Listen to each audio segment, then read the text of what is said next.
Before I get into this speech, I want to give a quick background. President Warren G. Harding's speech in Birmingham, Alabama on October 26, 1921, is usually seen as Harding's most detailed and publicly stated stance on the issue of race, which was a continuing problem throughout the decade. For some reason, when I read off these primary source materials, despite the source in the title or the description, some people think that these ideas are mine and that any possible factual errors are also mine. This speech contains both progressive ideas on race as well as ideas that will not match with our modern thinking. So I want to be clear that the recitation of this speech is for historical purposes. Later on, I'll also be uploading one response article from the Outlook specifically about this speech, so keep an eye out for that. I don't expect this video to get much attention, and these type of videos take a lot more time to record, but if there actually is a demand for more, I have a lot of ideas for speeches I could feature in the future. So if you want more videos like this, be sure to like or comment so that I know how many people are interested. Well, anyway, now I'll give the floor to President Harding. Mr. Mayor, citizens of Birmingham, and people of the South. I have been wondering, as we have seen the Birmingham district and the marvels of this region's industrial development, whether any of us have yet quite realized the significance of the fact that Birmingham has been called the Magic City. The basic, characteristic industry on which modern civilization rests is iron and steel, and Birmingham is the world's last word in development of the iron and steel industries. We have come here to pay tribute to the marvelous achievement of a brief half-century to which this city and its industries stand as a monument. They testify to us how far the South has progressed in a single generation, the generation since slavery was abolished, and the rule of free labor and unfettered industrial opportunity became the rule of all of our great republic. Somewhere my attention has been called to the legend, possibly a historical fact, that when Fernando de Soto was leading his expedition of exploration and conquest from Florida to the Mississippi, some of his metal workers not only discovered the wonderful deposits of coal, limestone, and iron ore in this area, and told De Soto that there was an even greater treasure house than that which he was seeking. Not an El Dorado of precious metals, but the opportunity for making the world's dominating iron industry. I have been told, I do not know whether it is literally true, that the first reduction of iron in this district was actually accomplished by members of the De Soto party, who supplied certain of the expedition's needs by smelting some of these wonderful ores.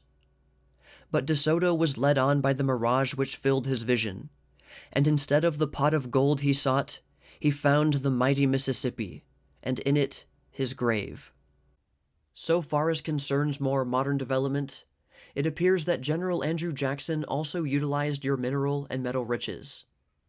When he was on his march to New Orleans for the great battle in which the yeomanry of the South won the single notable land victory of the War of 1812, his metallurgists discovered that from these easily smelted ores they could supply their requirements of iron, of which they stood in great need. Accordingly, they erected rude furnaces and reduced considerable quantities of iron. From that time on, there appears to have been more or less sporadic and intermittent utilization of these deposits, and during the Civil War, they provided a considerable part of the needs of the South. In this connection, I have many times wished that there might be a wider appreciation of the energy, resourcefulness, and genius for industrial development which the people of the South demonstrated during that war. Essentially an aristocratic agricultural region, the South suddenly confronted the need to turn out iron and steel, and a vast complexity of their products which were absolutely vital to the conduct of the war. Not only did they arise to the occasion, but they gave what I have regarded as one of the greatest demonstrations in all history of the possibilities of adaptation, organization, and industrial development under stress of great necessity. We will do well to recognize that the industrial achievement of the South during the Civil War was one of the marvels resulting from that unhappy conflict. It marked the beginning of that diversification of industry which has made the South of today an industrial as well as an agricultural empire.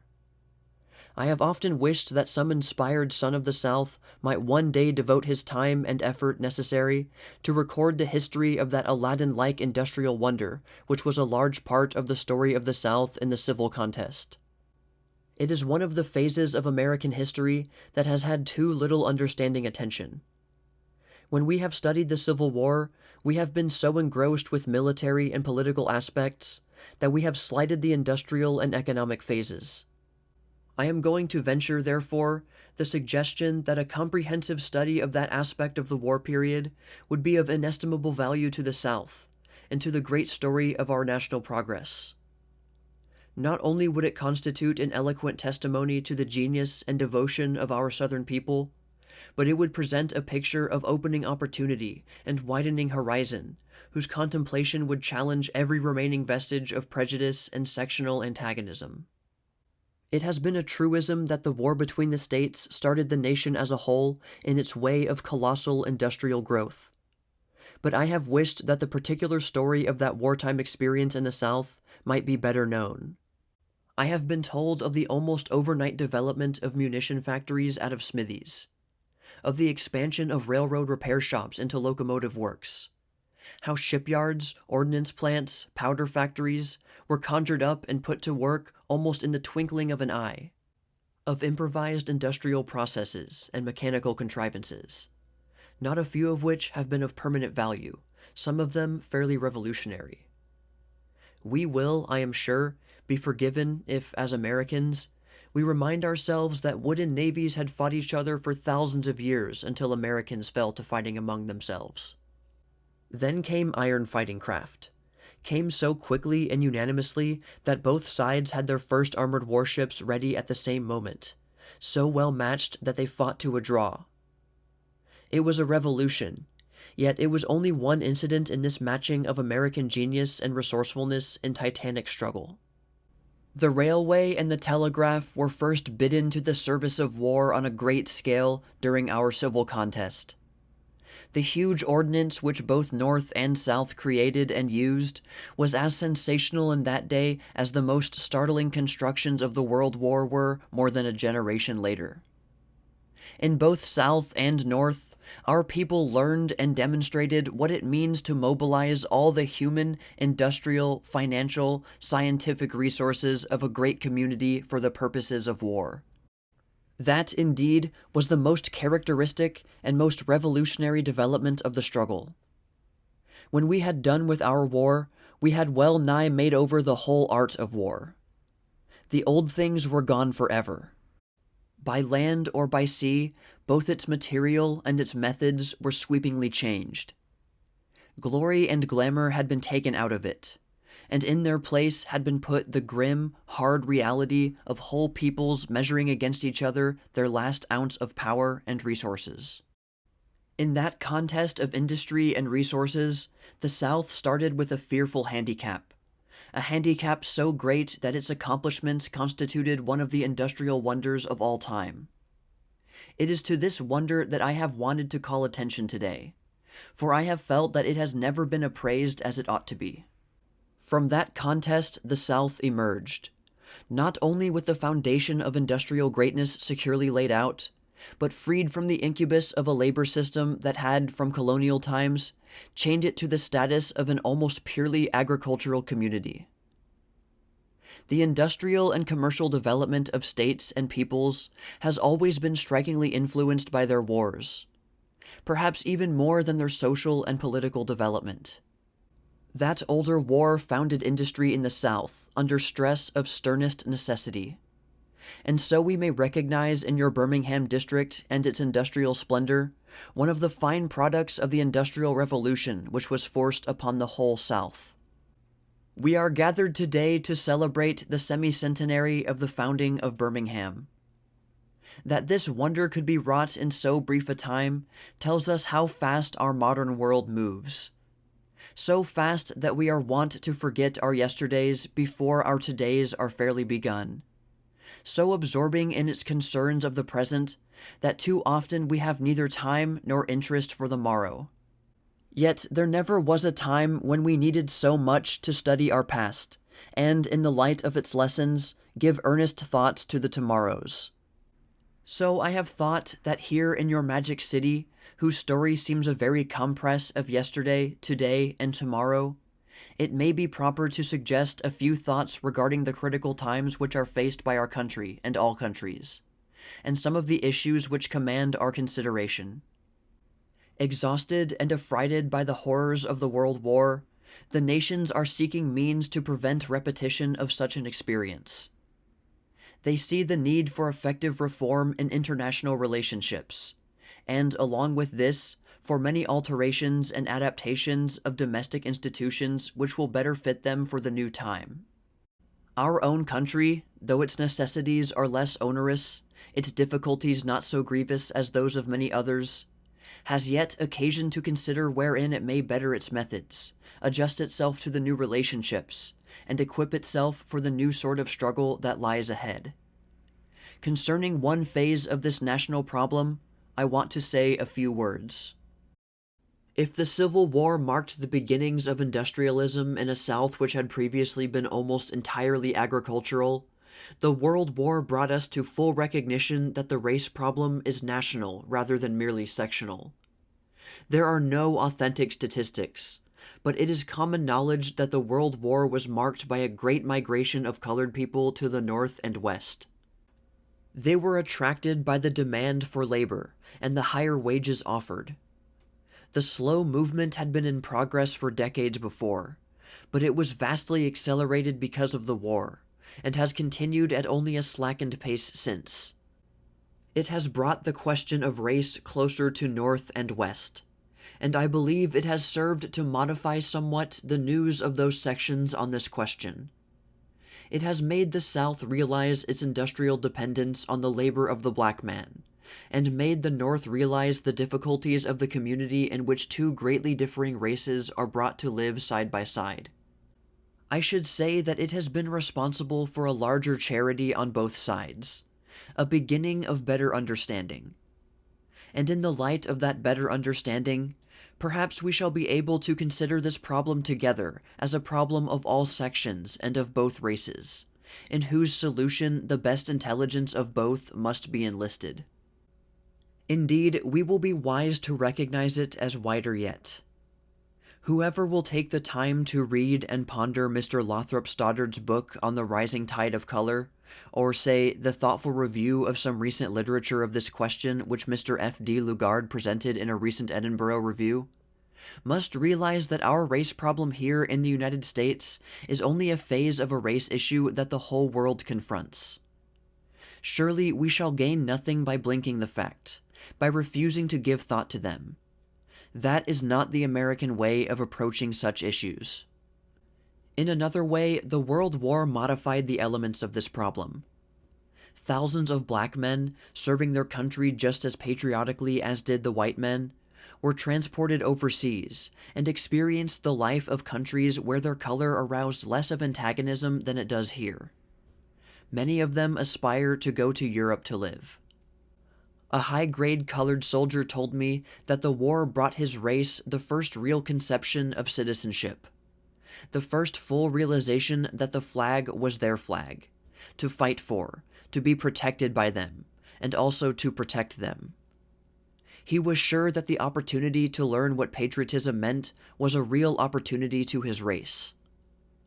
These things lead one to hope that we shall find an adjustment of relations between the two races, in which both can enjoy full citizenship, the full measure of usefulness to the country and of opportunity for themselves, and in which recognition and reward shall at last be distributed in proportion to individual deserts, regardless of race or color. Mr. Lugard, in his recent essay, after surveying the world's problem of races, concludes thus: "Here, then, is the true conception of the interrelation of color.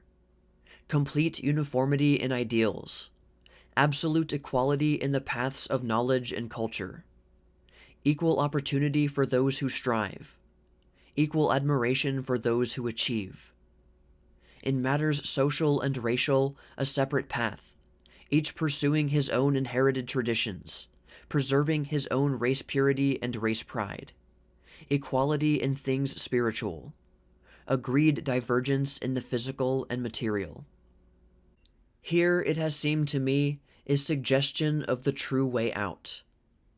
Politically and economically, there need be no occasion for great and permanent differentiation, for limitations of the individual's opportunity, provided that on both sides there shall be recognition of the absolute divergence in things social and racial. When I suggest the possibility of economic equality between the races, I mean it in precisely the same way and to the same extent that I would mean it if I spoke of equality of economic opportunity as between members of the same race. In each case, I would mean equality proportioned to the honest capacities and deserts of the individual. Men of both races may well stand uncompromisingly against every suggestion of social equality. Indeed, it would be helpful to have that word, equality, eliminated from this consideration, to have it accepted on both sides that this is not a question of social equality, but a question of recognizing a fundamental, eternal, and inescapable difference. We shall have made real progress when we develop an attitude in the public and community thought of both races which recognizes this difference. Colonizing countries everywhere have in recent times been more and more dealing with the problem from this point of view. The British Commonwealth of Nations and Races confronts it, and has been seeking its solution along the lines here suggested. There is possibility of our learning something applicable to our own country from the British. It is true that there is a great difference between bringing into our own land the colonists of another race and going out to another land and subjecting it and its people to the rule of an alien race. Yet the two cases have so many elements of similarity that it seems to me the experience of each must furnish some light upon the other. Take first the political aspect. I would say let the black man vote when he is fit to vote. Prohibit the white man voting when he is unfit to vote. Especially would I appeal to the self-respect of the colored race. I would inculcate in it the wish to improve itself. Distinct race with a heredity, a set of traditions, an array of aspirations all its own. Out of such racial ambition and pride will come natural segregations, without narrowing any rights, such as are proceeding in both rural and urban communities now in southern states, satisfying natural inclinations and adding notably to happiness and contentment. On the other hand, I would insist upon equal educational opportunity for both. This does not mean that both would become equally educated within a generation, or 2 generations, or 10 generations. Even men of the same race do not accomplish such an equality as that. They never will. The providence that endowed men with widely unequal capacities and capabilities and energies did not intend any such thing. But there must be such education among the colored people as will enable them to develop their own leaders, capable of understanding and sympathizing with such a differentiation between the races as I have suggested. Leaders who will inspire the race with proper ideals of race pride, of national pride, of an honorable destiny, an important participation in the universal effort for advancement of humanity as a whole. Racial amalgamation there cannot be. Partnership of the races in developing the highest aims of all humanity there must be, if humanity, not only here, but everywhere, is to achieve the ends which we have set for it. I can say to you people of the South, both white and black, that the time has passed when you are entitled to assume that this problem of races is peculiarly and particularly your problem. More and more it is becoming a problem of the North. More and more it is the problem of Africa, of South America, of the Pacific, of the South Seas, of the world. It is the problem of democracy everywhere, if we mean the thing we say about democracy as the ideal political state. Coming as Americans do from many origins of race, tradition, language, color, institutions, heredity, engaged as we are in the huge effort to work an honorable national destiny from so many different elements, the one thing we must sedulously avoid is the development of group and class organizations in this country. There has been time when we heard too much about the labor vote, the business vote, the Irish vote, the Scandinavian vote, the Italian vote, and so on. But the demagogues who would array class against class and group against group have fortunately found little to reward their efforts. That is because, despite the demagogues, the idea of our oneness as Americans has risen superior to every appeal to mere class and group. And so I would wish it might be in this matter of our national problem of races. I would accent that a black man cannot be a white man, and that he does not need and should not aspire to be as much like a white man as possible in order to accomplish the best that is possible for him. He should seek to be, and he should be encouraged to be, the best possible black man, and not the best possible imitation of a white man. It is a matter of the keenest national concern that the South shall not be encouraged to make its colored population a vast reservoir of ignorance, to be drained away by the processes of migration into all other sections. That is what has been going on in recent years at a rate so accentuated that it has caused this question of races to be, as I have already said, no longer one of a particular section.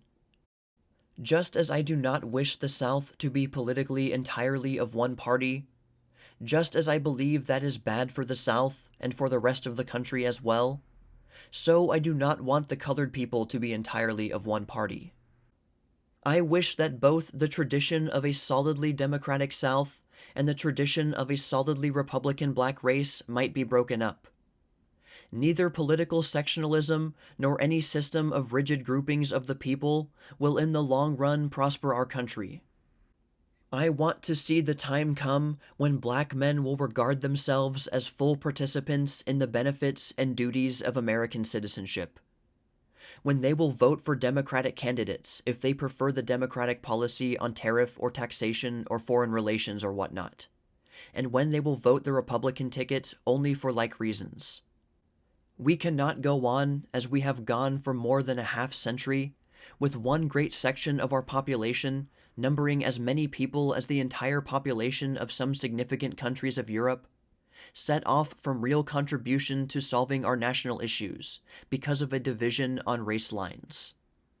With such convictions, one must urge the people of the South to take advantage of their superior understanding of this problem, and to assume an attitude toward it that will deserve the confidence of the colored people.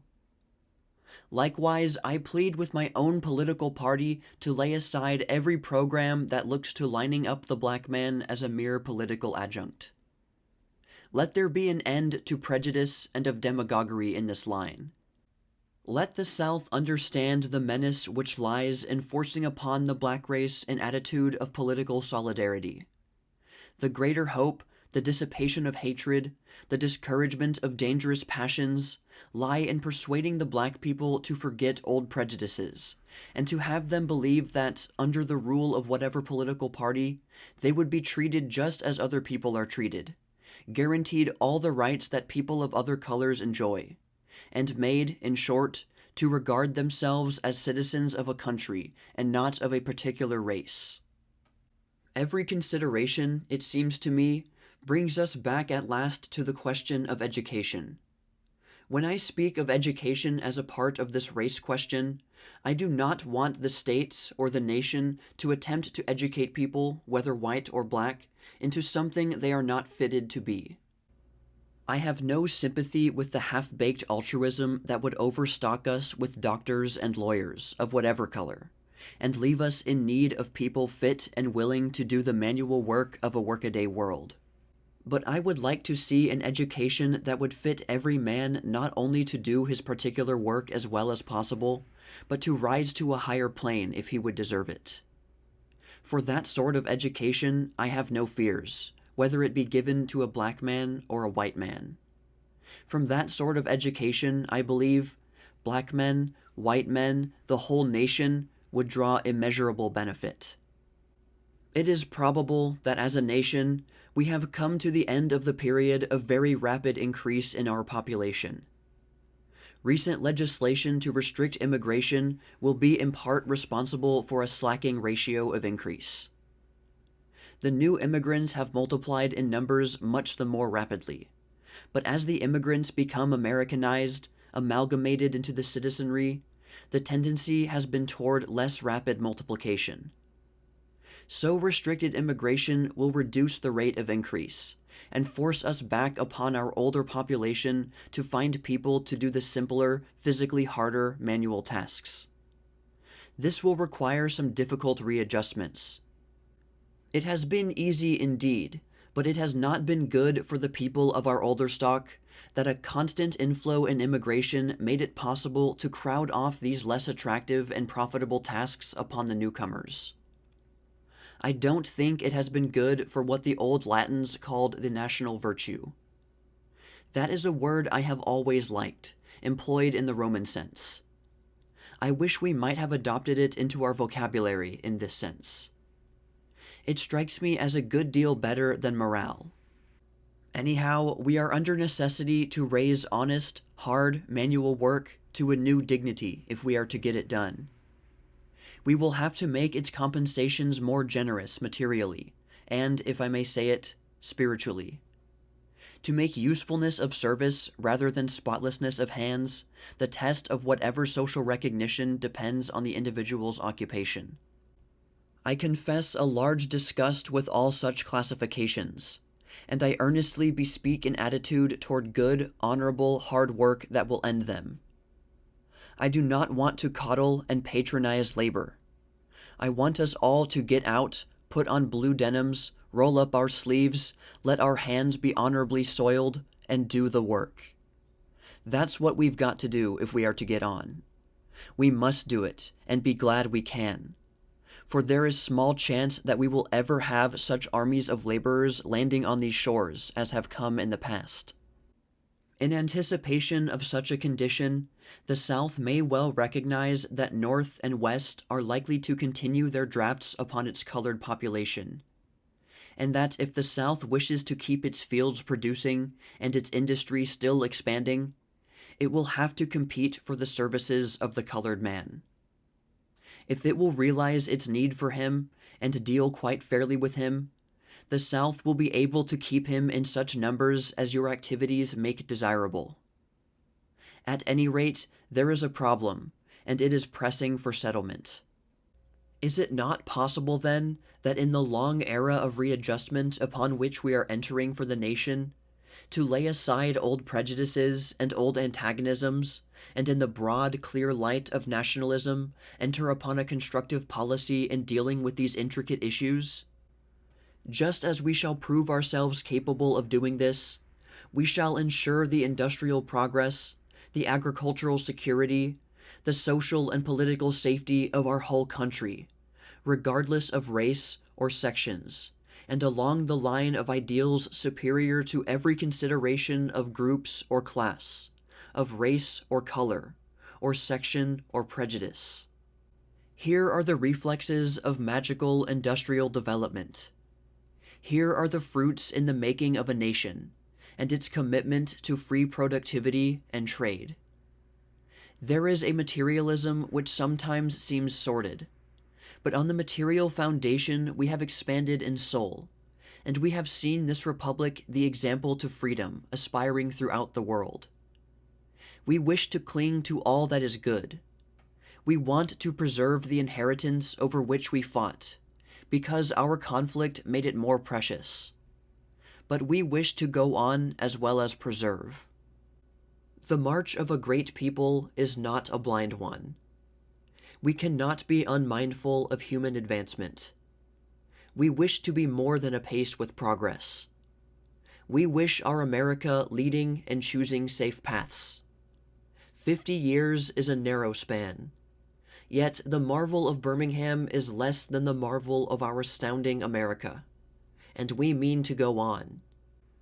If we are just and honest in administering justice, if we are alive to perils and meet them in conscience and courage, the achievement of your first half-century will be magnified tenfold in the second half, and the glory of your city and your country will be reflected in the happiness of a great people, greater than we dream, and grander for understanding and the courage to be right.